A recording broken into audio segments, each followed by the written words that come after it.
তো আমরা আগামী 21শে জুলাই উত্তর কন্যা অভিযানে ডাক দিয়েছি যুব মোর্চার আহ্বানে। তো আমরা আগামী 21শে জুলাই আমরা সেইখানেও যাব, আমরা আন্দোলন করব।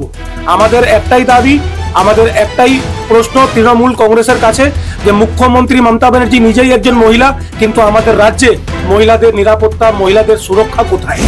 মমতা ব্যানার্জি বলতেন এগিয়ে বাংলা, এগিয়ে বাংলা নয় তো, এখন হয়ে গেছে গুন্ডা মস্তানদের হাতে চলে গেছে এই পশ্চিম। তৃণমূল সরকারে আসার পর থেকে কলেজে আর শিক্ষা বলে কিছু নেই, পড়াশোনা বলে কিছু নেই। মনোজিৎ মিশ্র সারা পশ্চিমবঙ্গ জুড়ে চারিদিকে ভর্তি, চারিদিকে ভর্তি। আজকে তৃণমূল কংগ্রেসের নেতা মন্ত্রীরা বড় বড় লেকচার দিয়ে দেয় মঞ্চে দাঁড়িয়ে, তারা কিন্তু ছাত্র পরিষদের নেতাদের সেই শিক্ষাগুলো যদি দিত তাহলে আজকে এই দৃশ্যগুলো তো বেরোতো না।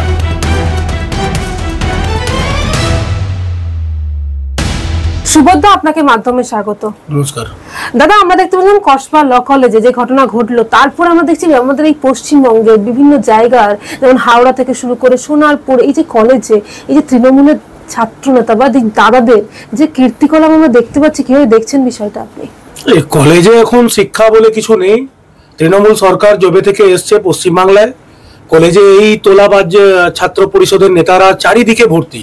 আজ আমরা কসবা কলেজে দেখলাম, কসবা কলেজকে নিয়ে আমরা আন্দোলন করছি, কিন্তু এরকম কত কসবা কলেজ সারা পশ্চিমবঙ্গ জুড়ে আছে সেটা আপনারা নিশ্চয়ই ভালো করে জানেন।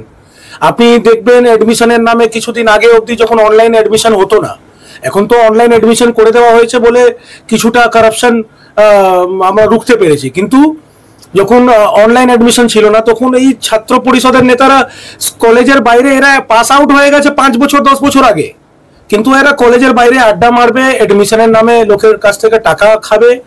আর কত এর আগেও আমরা দেখেছি অ্যাডমিশনের নামে পয়সা তুলে তুলে আর গরিব লোকের কাছ থেকে টাকা নিয়ে নিয়ে কতজন, যাদের অ্যাডমিশন হয়নি, যাদের অ্যাডমিশন করাতে পারেনি এনারা কতজন সুসাইড করে নিয়েছে, স্টুডেন্টরা, ছাত্রছাত্রীরা, তাদের মা বাবারা।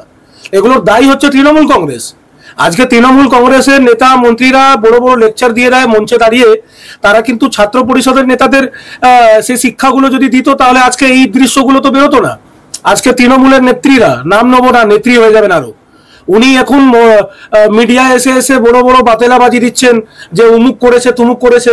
আমার বক্তব্য হচ্ছে, আজকে যদি সেই তৃণমূলের ছাত্র পরিষদের নেতারা আপনার এআই ভিডিও যখন জেনারেট করে বানাচ্ছে বা ফটো বানাচ্ছে এআই দ্বারা, তাহলে আপনি মুখ খুলছেন, বড় বড় কথা বলছেন মিডিয়া এসে, আপনার এগেনস্টে কিছু না করলে তাহলে আপনারও মুখ চুপ থাকতো। তো আপনার এগেনস্টে করছে বলেই আজকে আপনি খুলে বলছেন, এবং তৃণমূলের নেত্রী হয়ে আপনি নিজেই তৃণমূলের ছাত্র পরিষদের নেতাদের নামে, তাদের বিরুদ্ধে, তাদের এগেনস্টে আপনি কথা বলছেন।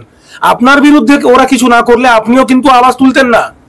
তো মানুষ কিন্তু জানে আপনি কেন বলছেন, কিসের জন্য বলছেন, কেন আপনি ওই একটু থাকে না মিডিয়ায় ব্রেকিং নিউজে থাকার জন্য করছেন, সেটাও মানুষ বোঝে।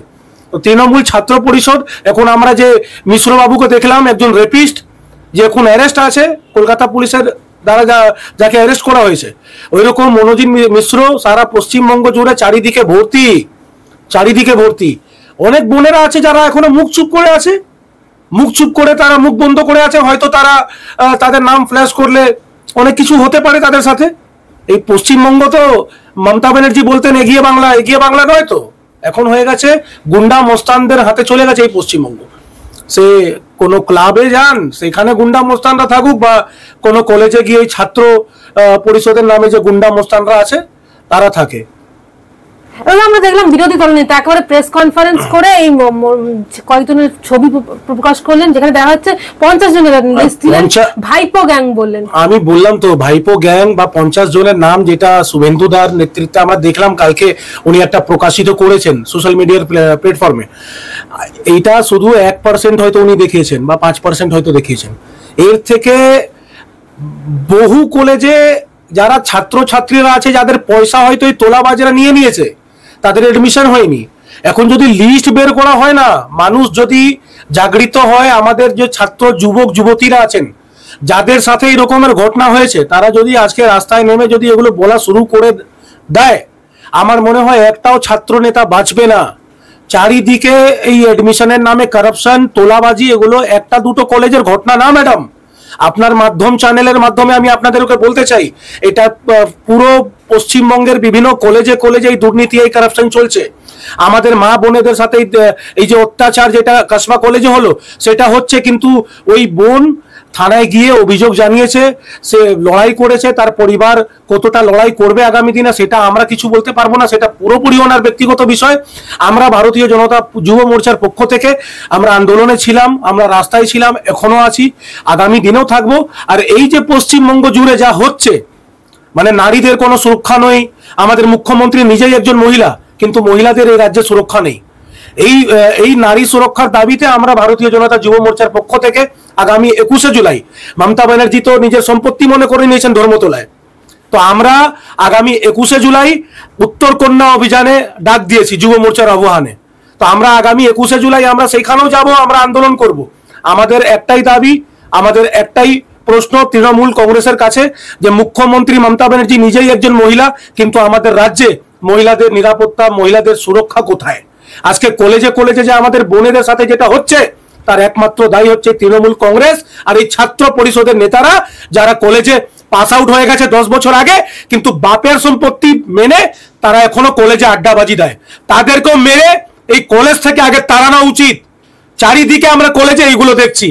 আর সাধারণ মানুষ আর আমাদের যত যুবক যুবতীরা আছেন, তারাও জাগৃত হন এবং রাস্তায় এসে তাদের নাম ফ্ল্যাশ করুন আর বলুন যে আপনাদের টাকা খেয়েছে, আপনাদের সাথে দুর্নীতি করেছেন, বা আপনাদের সাথে এই অত্যাচার যে কসবায় হয়েছে আমাদের বোনের সাথে, সেটা আপনাদের সাথেও হয়েছে। কিন্তু আমরা দেখতে পাচ্ছি যে কলেজগুলো একেবারে মনোজিৎ মডেলে একেবারে তৈরি হয়ে গেছে, যেখানে দেখা যাচ্ছে কলেজের সবকিছু কন্ট্রোল করেন এই দাদারাই। না, কলেজ আমার তো মনে হচ্ছে তৃণমূল সরকারে আসার পর থেকে কলেজে আর শিক্ষা বলে কিছু নেই, পড়াশোনা বলে কিছু নেই। এইচএস পাস করে মানুষ অনেক স্বপ্ন নিয়ে কলেজে যায়, যে আমি কেউ ভাবেন আমি অ্যাডভোকেট হব, কেউ ভাবেন আমি ডক্টর হব, কেউ ভাবেন আমি ইঞ্জিনিয়ার হব, কিন্তু কিছুই হতে পারবেন না।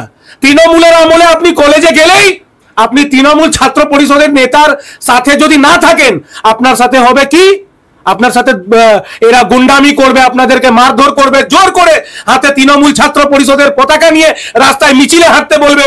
এটাই হচ্ছে এদের কালচার। তৃণমূলের মডেল মমতা ব্যানার্জির মডেল, আর এই ছাত্র পরিষদের মডেল হচ্ছে এইটাই। কলেজের শিক্ষার নামে আপনাদেরকে কলেজে ডাকবে, আপনাদের সাথে বাজে ব্যবহার করবে, যেটা কাসবায় হয়েছে, যেটা পশ্চিমবঙ্গের বিভিন্ন কলেজে হচ্ছে, এইগুলোই চলছে পশ্চিমবাংলায়। আপনাদেরকে শিক্ষা দিতে পারবেন না। মুখ্যমন্ত্রী মমতা ব্যানার্জি যুবক যুবতীদের চাকরি দিতে পারেন না, শিক্ষা দিতে পারেন না, কিসের জন্য উনি নবান্নতে বসে আছেন? আমরা উত্তরকন্যা অভিযান করছি, দরকার পড়লে আগামী দিনে আমরা নবান্ন অভিযান করব, কারণ এই পশ্চিম বাংলার ভূমিতে আমাদের মা বোনেরা যদি সুরক্ষিত না থাকে, আমরা রাজপথে নেমে লাগাতার আন্দোলন করব। মমতা ব্যানার্জির পুলিশ প্রশাসন আটকাতে পারবেন না।